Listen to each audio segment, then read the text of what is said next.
Hi, good day. Welcome to our another cooking video. And for today's video, we are going to cook Hainan chicken rice cuisine. It is a Southeast Asian cuisine created by immigrants from Hainan in southern China, and it was popularized in Singapore in 1950 by Mu Li Tui. So it was now predominantly being cooked in Southeast Asia countries like the Malaysia, in Singapore, in Thailand, Indonesia, and of course some part of the Philippines. So now here is our ingredients. So here is our primary ingredients. We have here chicken thigh. We have here the onion stalk or onion leaves. Then we have here the ginger and the garlic. Our rice. We have here our olive oil. Then less sodium soy sauce. And of course our chicken broth. We also be needing a salt for a taste. So now our first step to do is we are going to peel and chop our garlic and our ginger.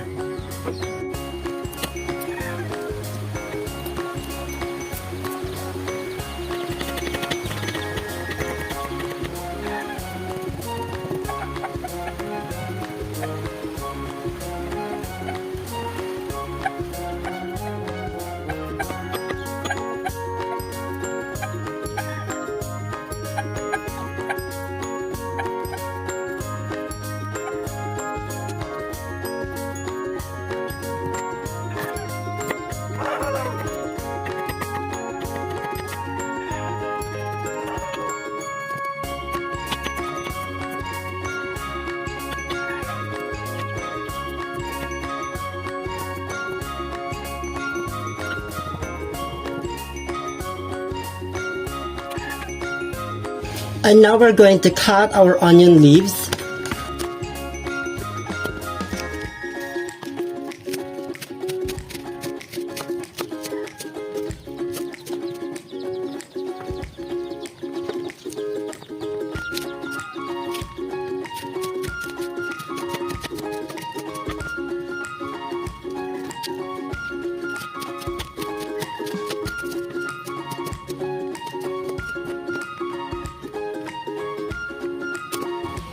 Alright, so now that we're done cutting our ingredients, let us proceed to our first procedure.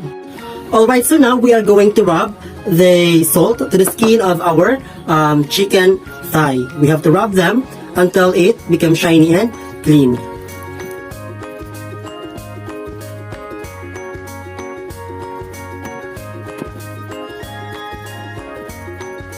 So we'll just have to remain few salt later on to add and adjust our cooked Hainan chicken cuisine.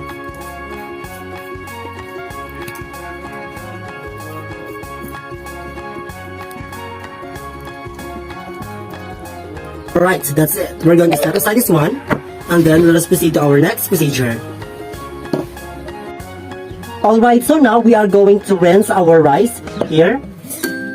We're just going to add water. We're going to clean this one. And then later on, we have to pour out the water and add our broth here.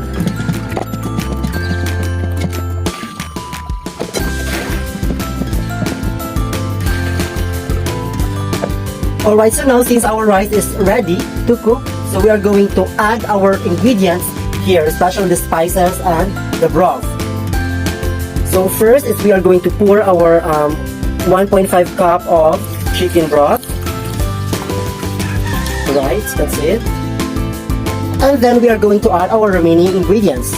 So we have here our olive oil, the soy sauce, the garlic and the ginger. And now we are going to mix them all together.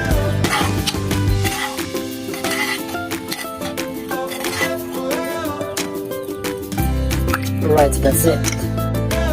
And finally, we are going to add our chicken here on top of the mixture of the broth and the rice. So just place it with the skin upside down. Yeah. So here.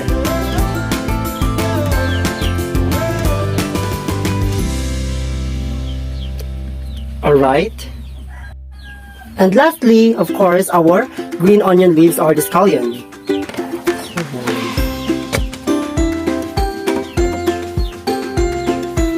So we'll just have to place it properly. Alright then, so this is our chicken, our rice, and the mixture of the broth and some spices. So it is ready now to be cooked. So let us place in our stove. You have to cover this one. So what we're going to do is to let it boil, and then if it boils already, we are going to adjust the heat into a low flame, and then we're going to cook for about 12 minutes. Alright, so now that it already boils, we are going to adjust our heat into a low.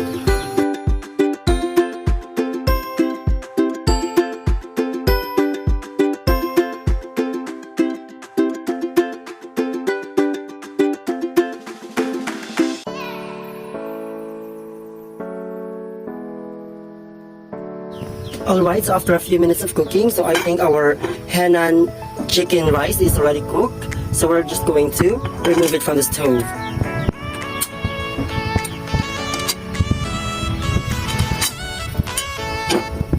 Alright, here it is. So what we're going to do is we're going to remove the chicken from the cooked rice. Alright, so here is our cooked chicken. So what we're going to do is we are going to cut this one.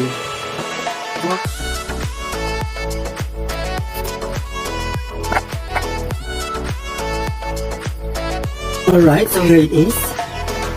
So now we're going to get our rice and then prepare for our plating setup. Alright, so I put our cooked rice here, and I'm going to pour this one in our plate for a setup.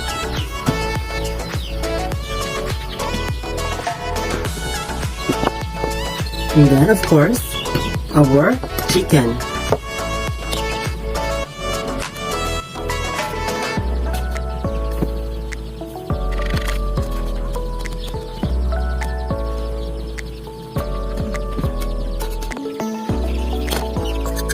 Alright, so here it is. So we're going to add some design for our plating. So I have here a kangkong leaves. Just going to put it here.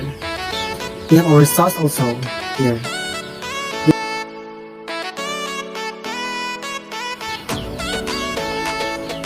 Our leaves.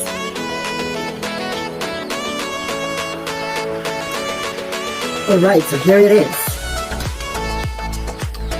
Alright, so here is our final output. So this is our one-pot Hainan chicken rice cuisine, a Southeast Asian cuisine. So thank you so much for watching. I hope you liked the video. Goodbye and thank you.